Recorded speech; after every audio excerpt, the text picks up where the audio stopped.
Hello students, once again welcome है। और जैसा कि आपको पता है कि हम लोगों ने हमारी ऑनलाइन क्लासेस स्टार्ट कर दी है और आज है क्लास नंबर 2। फर्स्ट क्लास में मैंने आपको बताया था कि आपको मैंने फर्स्ट क्लास में बताया था कि क्या क्या वेटेज है चैप्टर का, और हम अभी कौन सा चैप्टर चालू कर रहे हैं, पार्टनरशिप, जिसके अंदर कल मैंने मीनिंग ऑफ पार्टनरशिप बताया था, उसके फीचर्स जो मैंने बताए थे, उसके साथ साथ मैंने नेचर ऑफ पार्टनरशिप जो है वो सब मैंने कल क्लियर किया था। आज की वीडियो में जो मैं यहाँ पर कवर करने वाला हूँ वो ये है कि सबसे पहली चीज़ कि पार्टनर के क्या क्या राइट होते हैं।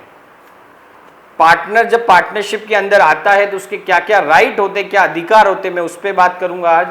उसके बाद हम लोग बात करेंगे पार्टनरशिप डीड, कि पार्टनरशिप डीड किसको बोलते हैं, क्या क्या कंटेंट उसके अंदर होते हैं, और उसके बाद मैं बात करने वाला हूं कि क्या ज़रूरत पड़ी पार्टनरशिप डीड की, किस वजह से पार्टनरशिप डीड की इंपॉर्टेंस जो है वो बढ़ जाती है। वो चीज़ मैं आज इस वीडियो के अंदर मैं कवर करने वाला हूं। तो बच्चों, आप अभी ये शुरुआत है, मैंने पहले भी बताया था पार्टनरशिप एक बहुत इंपॉर्टेंट टॉपिक है। और अगर किसी बच्चे के दिमाग में ये है कि भाई अकाउंटेंसी प्रैक्टिकल सब्जेक्ट है, हमें थ्योरी पढ़ के क्या करना, लेकिन जब तक आप बच्चों थ्योरी नहीं पढ़ोगे आपको प्रैक्टिकल समझ में नहीं आएगा। और सिर्फ मार्क्स लेने के लिए पढ़ाई नहीं करनी, कंसेप्ट क्लियर करनी है, छोटी छोटी चीज़ों को क्लियर करना है। बिकॉज इस बार न्यू एजुकेशन पॉलिसी के अंतर्गत क्लियरली मेंशन है कि क्वेश्चन सीधे नहीं आएंगे, घुमा के आने वाले हैं। तो आपको हर चीज़ को ध्यान से डिटेल में पढ़नी है। और शायद यही एक रीज़न है जिसकी वजह से मैं और डिटेल में इस साल आपको पढ़ा रहा हूँ। पुरानी क्लासों में मैंने इतने डिटेल में शायद मैंने भी नहीं पढ़ाया था, लेकिन इस बार की ज़रूरत है। और मेरा हमेशा फोकस क्या रहेगा बच्चों आप लोगों के लिए कि आप रटो नहीं, आप समझो चीज़ों को, ताकि आपको चीज़ों को याद करने की जरूरत नहीं रहे। आप क्लास में ही सब चीज़ें आपको ध्यान रहे, याद रहे, और आने वाले टाइम में जब हम प्रैक्टिकल करें तो ये कंसेप्ट वहाँ पर आप बहुत अच्छे से काम में ले सको। तो अगर हम लोग यहाँ पर आज बात करने वाले हैं right of partners, rights of partners, तो सबसे पहला अगर हम लोग जो राइट है वो अगर हम लोग बात करें तो सबसे पहला राइट है कि बिजनेस के मैनेजमेंट के अंदर पार्टिसिपेट करने का राइट है। बिकॉज पार्टनर ओनर होते हैं और वो रिस्क बियर करते हैं, तो उनका पूरा राइट होता है कि वो इस बिजनेस के मैनेजमेंट में अपना पूरा पार्टिसिपेट करें, अपना रोल प्ले करें, अपनी बातें भी रखें और डिस्कशन में पूरा वो अपना जो पार्टिसिपेशन है वो रख सकते हैं। तो सबसे पहले है पार्टिसिपेट इन मैनेजमेंट, वो मैनेजमेंट के अंदर पार्टिसिपेट कर सकते हैं। सेकंड चीज क्या है कि अभी मैंने बताया कि बिजनेस के रिगार्डिंग जो भी मैटर्स है उस पर वो अपनी राय दे सकते हैं। तो सेकंड क्या है, उनका अधिकार है कि वो बिजनेस के मैटर पर अपनी कंसल्टेशन दे सकते हैं। थर्ड इंपॉर्टेंट राइट है, अब एक और चीज यहां बता दूं, हो सकता है आपको बच्चों ये लगे कि ये तो एग्जाम में आने वाला नहीं है, वापस बोल रहा हूं, पढ़ना है मार्क्स के लिए नहीं, समझने के लिए, और फ्यूचर में ये नॉलेज काम आए उस हिसाब से आपको समझना है।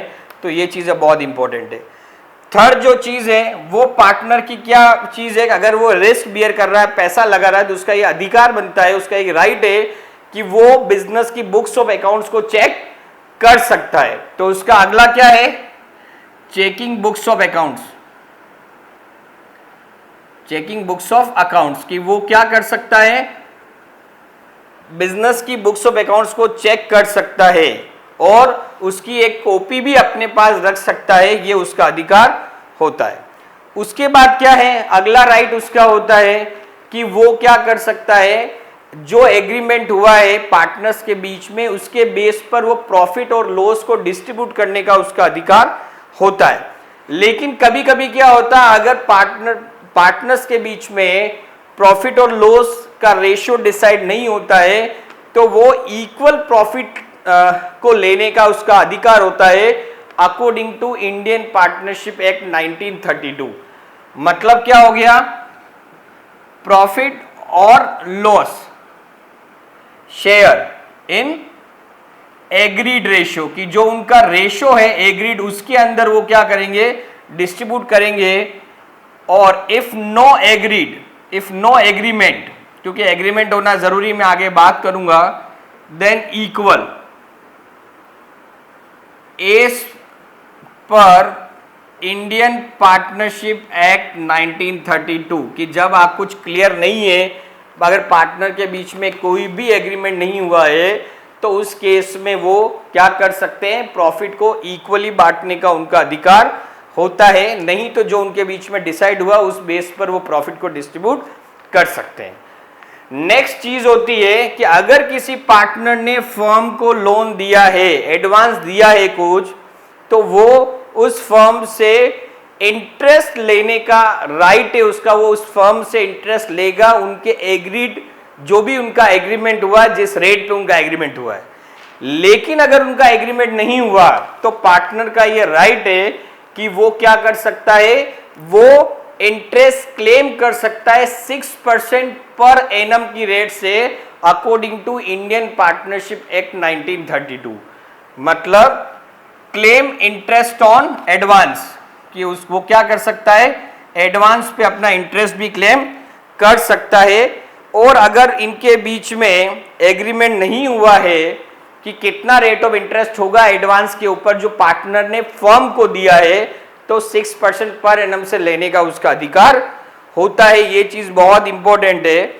और नेक्स्ट जो उसका राइट होता है वो अंडरस्टूड है कि टेक अ डिसीजन, अगर फर्म के या बिजनेस के इंटरेस्ट में कोई डिसीजन है तो उस पार्टनर का ये राइट है, वो ये वाला डिसीजन आराम से ले सकता है, उसके लिए उसको किसी को पूछने की जरूरत नहीं है। ये चीज ध्यान में रखनी है। उसके बाद नेक्स्ट जो बहुत इंपॉर्टेंट चीज आती है, जो मैंने पहले ही बताई, कि कोई भी पार्टनर बिजनेस में आना चाहता है तो उसके लिए सभी पार्टनर की 100% कंसेंट होनी चाहिए, तभी कोई नया व्यक्ति एज ए पार्टनर फर्म के अंदर आ सकता है। लेकिन अगर किसी पार्टनर की इच्छा नहीं है कि यह व्यक्ति बिजनेस में आना चाहिए, तो वो उसको डिसअलाउ कर सकता है, वो मना कर सकता है कि इस पार्टनर को हम अलाउ या इस पार्टनर को हम लोग बिजनेस में एंटर नहीं करेंगे। तो मैं यह बोल सकता हूं राइट टू रिस्ट्रेन, मतलब न्यू पार्टनर को रोकने का अधिकार है, वो इस फर्म में एडमिट नहीं हो सकता है। और साथ साथ में अगर उसका मन करे तो वो फर्म से रिटायर भी हो सकता है। उसको लगे कि नहीं, अब मैं इच्छा नहीं है काम करने की और मैं चाहता हूं कि मैं अब इस फर्म से अलग हो जाऊं, मैं अब ये साथ नहीं रहना चाहता हूं, तो वो प्रॉपर नोटिस के साथ क्या कर सकता है, वो फर्म से रिटायर भी हो सकता है। तो ये मैंने यहाँ 8 ऐसे राइट लिखे हैं जो पार्टनर के होते हैं किसी भी पार्टनरशिप फर्म के अंदर शामिल होने पर।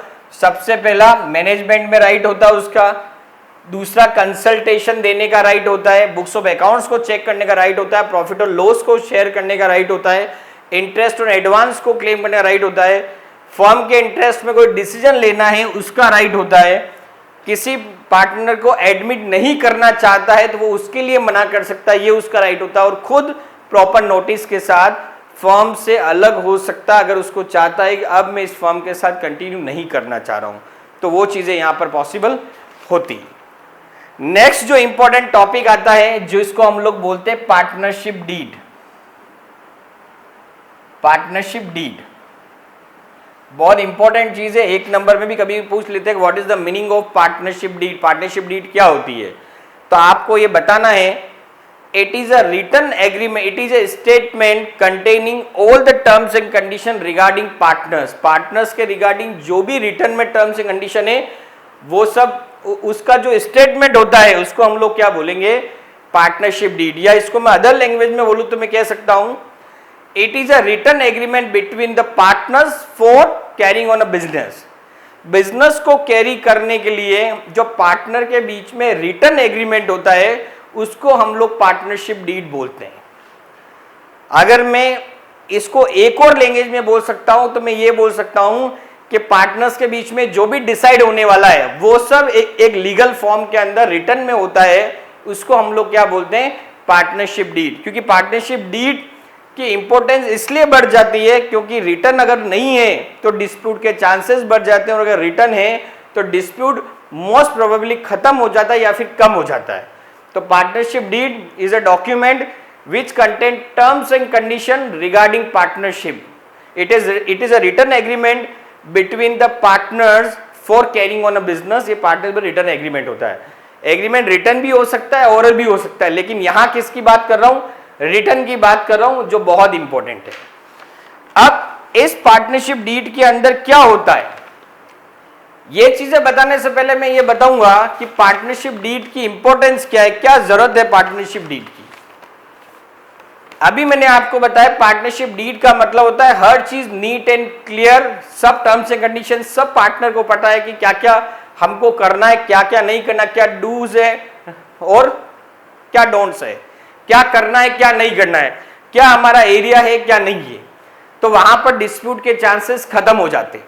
लेकिन फिर भी कभी कभी कोई चीज रिटर्न में होती है, फिर भी डिस्प्यूट हो जाता है, उसका तो कोई सॉल्यूशन नहीं, लेकिन फिर भी एक इंपॉर्टेंस क्या पार्टनरशिप डीड की, फिर वो पहले मैं यहां पर कवर करूंगा कि पार्टनरशिप डीड होना क्यों जरूरी है।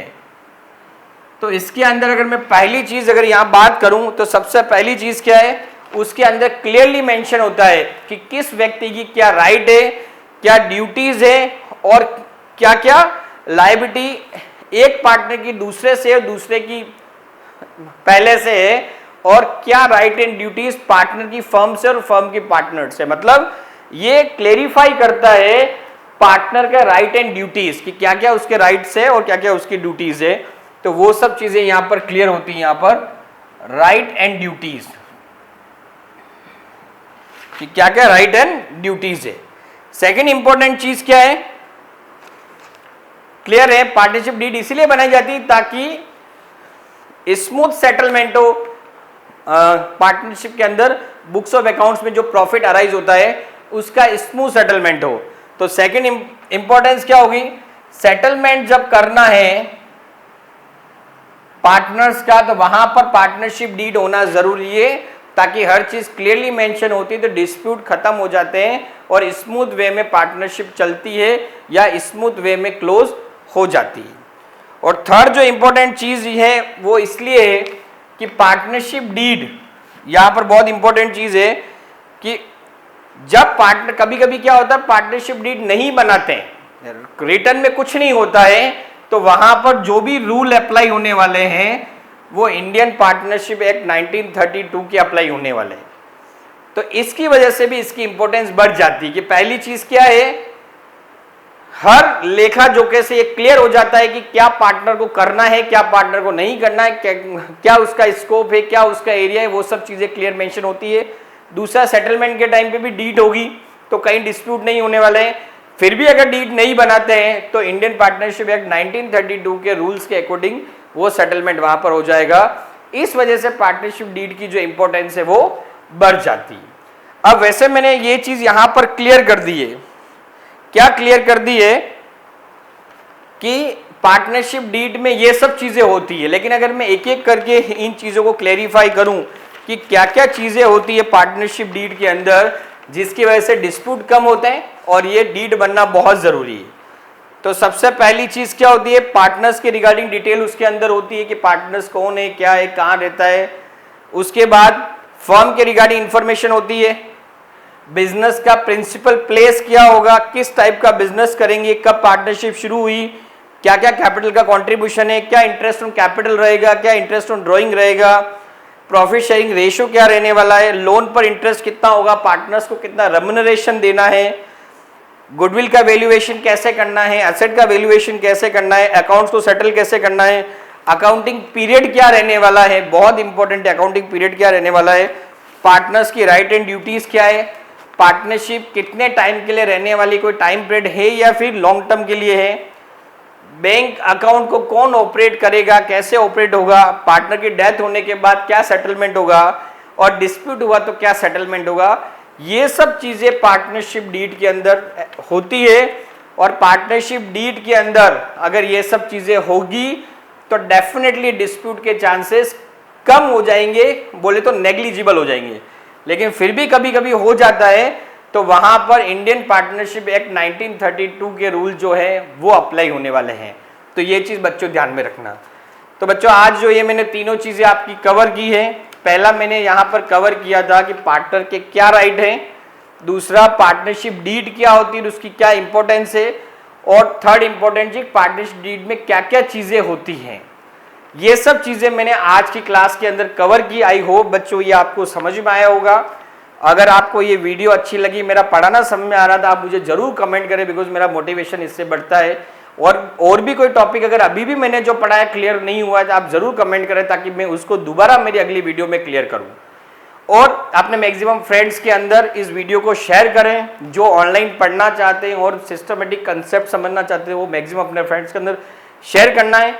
और वंस अगेन बच्चों आपको रिमाइंड करूंगा, इसी तरह से रेगुलर मेरी क्लास अटेंड करना चाह रहे हो तो मेरे YouTube channel success coaching centre को सब्सक्राइब करना ना भूले और बेल आइकन जरूर दबाएं, ताकि डेली के डेली आपको नोटिफिकेशन मेरी क्लास के मिलते रहेंगे और आपकी क्लासेस जो है वो मिस नहीं होगी और ये चैप्टर आपको अच्छे से समझ में आएगा। आपका अपना अविनाश जैन बच्चों।